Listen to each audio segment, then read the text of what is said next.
name's Pooneh Kalhori, and I'm really excited to be here today.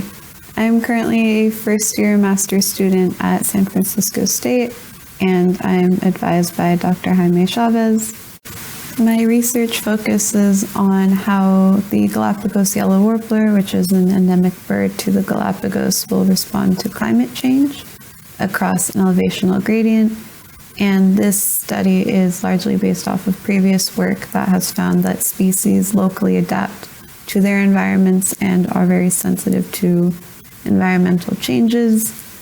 We see that mangrove warbler populations in Costa Rica show both genetic and physical differences related to precipitation even within the same species when different populations are found in a precipitation gradient.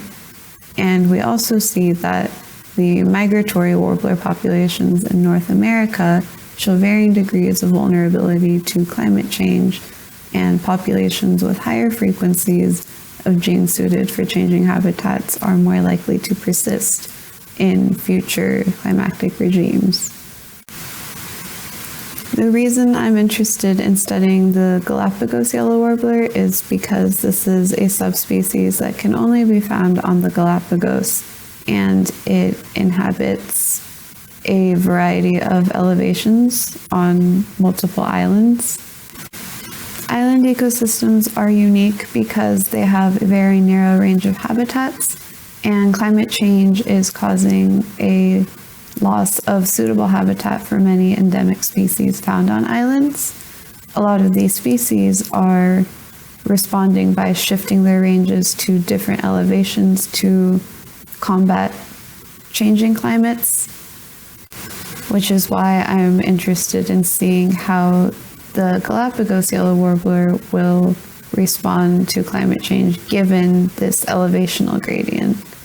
And for my project, I am looking at genes from birds collected from the different islands of the Galapagos, as well as birds sampled across different gradients. And I'm seeing whether or not there are genes associated with elevation, as well as other variables such as precipitation and temperature. And finally, I'm seeing what the genomic vulnerability of these populations might be by using future climate data to see how well these gene and environment interactions associate with future environmental data.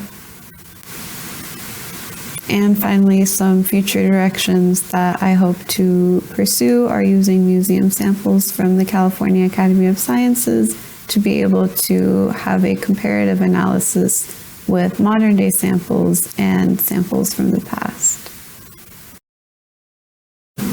Thank you again for listening and for all of your support.